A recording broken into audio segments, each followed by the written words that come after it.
आहे ती म्हणजे नाशिकमधून। गेल्या काही दिवसांपासून महाराष्ट्राच्या राजकारणात ज्याची सर्वाधिक चर्चा रंगत होती त्याचा ट्रेलर आज नाशिकमध्ये पाहायला मिळाला। अखेर महाविकास आघाडीमध्ये नवा भिडू म्हणजेच मनसेची एंट्री झाली आहे। नाशिकमध्ये स्थानिक स्वराज्य संस्था निवडणुकीच्या पार्श्वभूमीवर विरोधातील सर्वच राजकीय पक्षांच्या स्थानिक नेत्यांची बैठक झाली। महायुती विरोधातील सर्व स्थानिक नेत्यांनी मोड बांधलेली आहे, तर मनसेला महाविकास आघाडीसोबत घेण्याचा निर्णय झालाय। मात्र मनसेसोबत निवडणूक लढवण्याच्या निर्णयावर काँग्रेसमधील वरिष्ठ नेत्यांमध्ये मात्र सावळा गोंधळ पाहायला मिळतोय। एकीकडे मनसेला सोबत घेण्यासंदर्भात हरकत नसल्याचं वडेट्टीवार म्हणतायत, तर दुसरीकडे हर्षवर्धन सपकाळ यांना मात्र हा निर्णय रुचलेला दिसत नाहीये।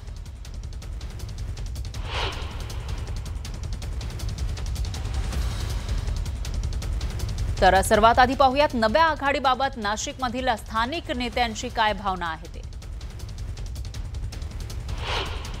स्थानिक पातळीवर आपण निर्णय घेतला पाहिजे। स्थानिक पातळीच्या लोकांची मागणी काय, कारण उद्दिष्ट एकच आहे की भारतीय जनता पार्टीला सत्तेपासून लांब कसं ठेवता येईल, हा आमचा सगळ्यांचाच उद्दिष्ट आहे। आणि म्हणून आम्ही एक नवीन प्रयोग करत आहोत, मनसेला सोबत घेऊन। जर मनसेचा फायदा काँग्रेसला, काँग्रेसचा फायदा मनसेला होणार असेल भाजपला थांबवण्यासाठी, तर एक प्रयत्न करण्याचा आमचा हा छोटासा प्रयत्न आहे। शिवसेना, कम्युनिस्ट, राष्ट्रवादी, काँग्रेस, मनसे सर्वांची एक संयुक्त बैठक झालेली आहे। या बैठकीमध्ये भारतीय जनता पार्टी, शिंदे सेना, अजितदादा गट म्हणजे महायुतीच्या विरोधामध्ये सगळ्यांनी एकत्र यावं, निवडणूक लढवली पाहिजे। सर्व विषयांवर एकत्रितरित्या आज ही सगळी मंडळी एकत्र आलेली आहे। तर नाशिकमधील सध्याचं राजकीय बलाबल काय आहे आणि मनसेसोबत महाविकास आघाडीने एकत्र निवडणूक लढल्यास काय होऊ शकतं ते आपण बघूयात ग्राफिकच्या माध्यमातून। नाशिकमधील सर्वाधिक माजी नगरसेवक सध्या भाजपकडे आहेत, तर पक्षफुटीनंतर शिवसेनेचे अनेक माजी नगरसेवक शिंदेंच्या गळाला लागलेले आहेत। शिवसेना युबीटीचे जे मूळ शिवसेनेचे नगरसेवक निवडून आले होते ते आता शिंदेंच्या शिवसेनेकडे जास्तीत जास्त दिसून येत आहे। तर नाशिकमध्ये प्रमुख लढत भाजप आणि शिवसेना विरुद्ध ठाकरेंची शिवसेना अशी आहे, तर भाजप विरोधात आघाडीला फायदा मिळू शकतो। आघाडीमुळे मतांचं विभाजन रोखलं जाऊ शकतं। एक गठ्ठा मतदानाचा आघाडीला फायदा होऊ शकतो, अशा पद्धतीचं गणित सध्या तरी नाशिक पालिकेमध्ये पाहायला मिळत आहे। मात्र नाशिककर नेमकं काय ठरवणार त्याच्यावरच सर्व चित्र हे अवलंबून असणार आहे। तर स्थानिक स्वराज्य संस्था निवडणुकीमधील युती आघाडीबाबत स्थानिक पातळीवर निर्णय घेण्याचे अधिकार दिल्याचं काँग्रेस नेते सांगत होते। मात्र स्थानिक नेत्यांनी निर्णय घेतल्यानंतर काँग्रेसच्या वरिष्ठ नेत्यांमध्ये संभ्रम असल्याचं बोललं जातंय। काँग्रेसचे सगळ्या पदाधिकाऱ्यांनी मनसेबरोबर जाण्याचा निर्णय घेतला असेल तर तो त्या नाशिक पुरता हा निर्णय आहे। बीएसपी असेल, वंचित असेल किंवा मनसे असेल, हे जरी महाविकास आघाडीमध्ये नसले तरी त्यांच्याबरोबर युती करायला हरकत नाही, अशी आमची भूमिका आहे। अजिबात नाही, त्या ठिकाणी कुठल्याही प्रकारची परवानगी न घेता ते त्या बैठकीला गेले। ते व्यक्तिगत भूमिकेतून गेले की अजून कोणत्या भूमिकेतून गेले त्याची चौकशी करणं आवश्यक आहे। तरीदा त्यांना पक्षाने नोटीस देखील दिलेली आहे आणि त्या नोटीसच्या अनुषंगानं ते उत्तर देतील। मात्र अशा कुठल्याही बैठकीला पक्ष, अधिकृत पक्ष म्हणून कोणताही प्रतिनिधी आमचा गेलेला नाही। तर सपकाळांच्या इशाऱ्यानंतर नाशिकचे काँग्रेस पदाधिकारी राहुल दिवे काय म्हणाले तेही पाहूयात। सपकाळ साहेबांनी जर कदाचित आम्हाला जर लेखी नोटीस दिली तर त्याचं उत्तर निश्चित आम्ही त्यांचं समाधान होईल असं उत्तर देऊ, कारण आम्ही कुठल्याही प्रकारचे पक्षाच्या शिस्तभंगाचं काम हे केलेलं नाही आहे। आम्ही चर्चा केलेली आहे, त्याच्यामध्ये लगेच काही कुठे तिकीट वाटप केलं किंवा मनसेला काही जागा आम्ही दिल्या, आम्हाला काही घेतल्या, असं आम्ही मुळीच केलेलं नाही आहे। पक्षाच्या लाईनवर चालणारे आम्ही एक जबाबदार कार्यकर्ते आहोत। एकीकडे काँग्रेसमध्ये संभ्रमाचं वातावरण असताना या युतीबाबत मनसेची काय भूमिका आहे तेही पाहूयात। हा स्थानिक विषय आहे, स्थानिक राजकारण काय आहे, स्थानिक काय परिस्थिती आहे त्याच्यावर स्थानिक लोक निर्णय घेऊ शकतात। आता सन्मान्य राजसाहेबांच्या आदेशाने अजून तरी आम्ही कोणाची युतीची चर्चा केलेली नाही आहे। हा विषय सन्मान्य राजसाहेबांचा आहे, ते ज्या वेळेला त्याच्यावर निर्णय घेतील त्यावेळेला आम्ही आपल्याला माहिती देऊ शकेन। हे झालं नाशिकचं. आता मुंबईविषयी बोलूयात. अखेर मुंबई महापालिका निवडणुकीच्या पार्श्वभूमीवर काँग्रेसनं दंड थोपटलेले आहेत. मुंबईमध्ये महाविकास आघाडी किंवा ठाकरे बंधूंची साथ न घेता स्वबळावर निवडणूक लढण्याची तयारी काँग्रेसनं केली आहे. विजय वडेट्टीवार यांनी यावर शिक्कामोर्तब केलाय. तर स्थानिक स्वराज्य संस्थांच्या निवडणुकीमध्ये सर्वाधिक चर्चा होतीये ती मुंबई महापालिकेसंदर्भात. ठाकरे बंधूंच्या संभाव्य युतीची चर्चा असताना काँग्रेस ठाकरे बंधूंसोबत निवडणूक लढणार का यावरून तर्कवितर्क लढवले जात होते. मात्र काँग्रेसच्या स्थानिक नेत्यांसह वरिष्ठ नेत्यांची स्वबळावर लढण्याची भूमिका असल्याचं दिसतंय. या संदर्भात स्वतः वडेट्टीवार यांनी स्वबळाची भूमिका स्पष्ट केली आहे. तर काँग्रेस कार्यकर्त्यांची भावना स्वबळावर लढण्याची आहे आणि त्यांच्या इच्छेचा मान राखत ही निवडणूक स्वबळावर लढणार असल्याचं त्यांनी सांगितलंय. तर प्रदेशाध्यक्ष हर्षवर्धन सपकाळ यांनी मात्र स्वबळाची घोषणा केलेली नसली तरी त्यांनी यावर स्पष्टपणे नकारही दिलेला नाही. मुंबई महानगरपालिकेचे मनसे 125 जागा लढवणार असल्याची चर्चा, त्यामुळे मग काँग्रेसची भूमिका मुंबईत काय राहणार आहे महानगरपालिका? आमच्या मुंबई महानगरपालिकेच्या नेत्यांनी ठरवलं आहे की आम्ही स्वतंत्र लढणार, त्यामुळे कोणाला किती जागा हा प्रश्न निर्माण होत नाही. मुंबईच्या निवडणुका स्वबळावर लढल्या पाहिजे अशी सर्व नेत्यांची आणि कार्यकर्त्यांची असणारी इच्छा आहे आणि तीच इच्छा वडेट्टीवार साहेबांनी आज त्या ठिकाणी व्यक्त केलेली आहे. त्यामुळे निवडणुका एकदा लागू द्या, निवडणुका महानगरपालिका जाहीर हो द्या आणि त्यानंतर अंतिम निर्णय आम्ही जाहीर करू. नगर परिषदेच्या इलेक्शन्स चालू आहेत. सो नगर परिषदांच्या निमित्ताने जो ग्रामीण भाग आहे तिथे आमचं जास्त कॉन्सन्ट्रेशन आहे. जसा की सन्मान्य पक्षप्रमुखांनी आता मराठवाड्याचा दौरा केलेला आहे आणि पूर्व विदर्भ आणि पश्चिम विदर्भ याकडे आता आम्ही फोकस करत आहोत. त्यामुळे मुंबई महापालिकेच्या संबंधाने काही अधिकृतपणे घोषणा करायला वेळ आहे. मला वाटतं आता इतक्यात त्याच्यावर बोलणं काही फार उचित असणार नाही. उद्धव ठाकरे आणि राज ठाकरे यांचा महाविकास आघाडीमध्ये वर्चस्व राहणार.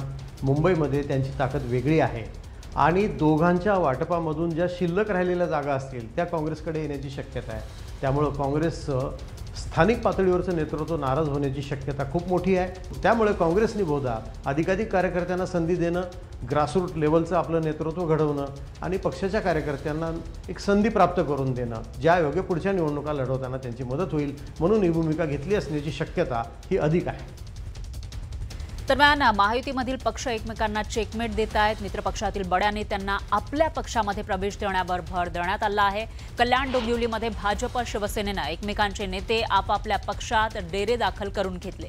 तर भाजपनं मुंबई शेजारच्या 8 महापालिकांमध्ये स्वबळावर सत्ता मिळवण्यासाठी जोरदार आखणी केली आहे. महायुतीमधील मित्रपक्षांनी वेगवेगळ्या पक्षातील नेते आपल्या पक्षात घेण्याचा सपाटाच लावलाय. त्यातही शिंदेंची शिवसेना आणि भाजपमध्ये तर प्रचंड चढाओढ पाहायला मिळतेय. ठाकरेंच्या शिवसेनेतील दीपेश म्हात्रेंनी भाजपमध्ये प्रवेश केला. भाजपचे प्रदेशाध्यक्ष रवींद्र चव्हाण यांनी हा प्रवेश घडून आणला. मात्र याचा धक्का उद्धव ठाकरेंना बसण्याऐवजी शिंदेंच्या शिवसेनेला बसला. कारण काही वर्षांपूर्वी दीपेश म्हात्रे हे खासदार डॉक्टर श्रीकांत शिंदेंचे कट्टर समर्थक होते. आता दीपेश म्हात्रेंमुळे भाजपला कल्याण डोंबिवलीमध्ये जास्त बळ मिळणार आहे.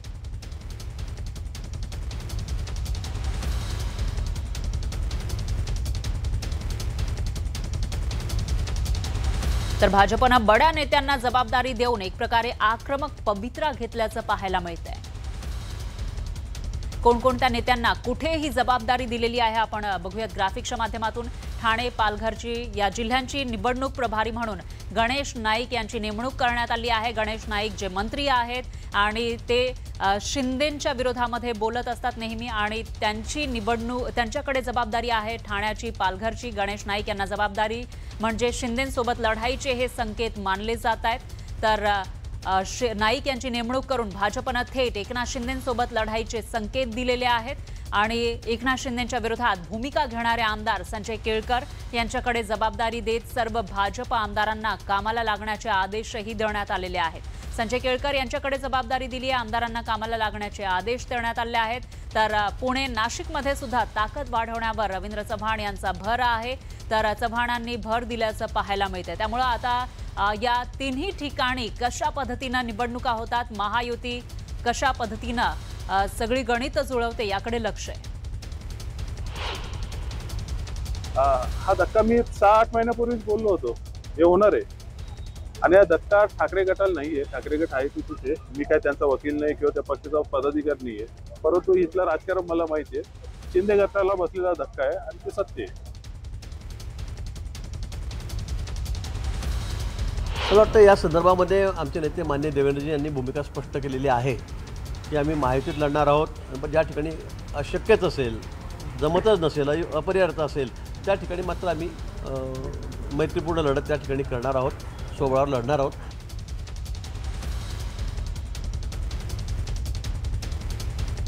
तर दुसरीकडे शेलार विरुद्ध देशपांडे असा सामना पाहायला मिळतोय. मतदार याद्यांमधील घोळावरून मनसे नेते संदीप देशपांडेंनी आशिष शेलार आणि भाजपवर निशाणा साधलाय. शेलारांच्या मतदारसंघातच बोगस मतदार असल्याचा आरोप देशपांडेंनी केला.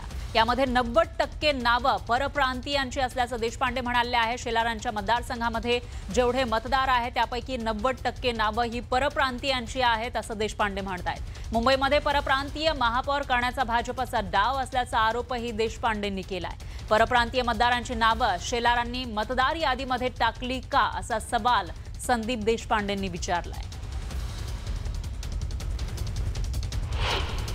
आपण बघितले तर यातली 90% नावं ही परप्रांतीय आहे. मग ही परप्रांतीय नावं घुसडवण्याचं काम हे भारतीय जनता पक्षाने केलंय का?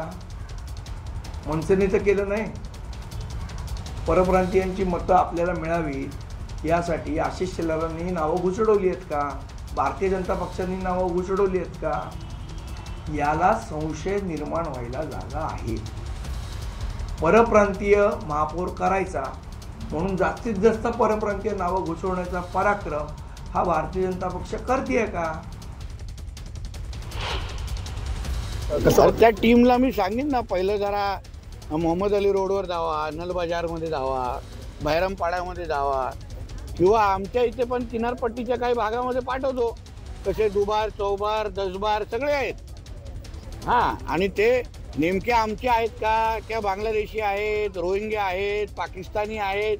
म्हणून अशा ज्यांना दुबार काही यादी घेऊन कोणाच्या घरात जायचं असेल ना, तर आमच्या हिंदू राष्ट्रामध्ये आमच्या हिंदूंच्या घरात जाण्याची हिंमत कोणी करू नये. हिंमत असेल तो मोहल्ल्यांमध्ये घुसा.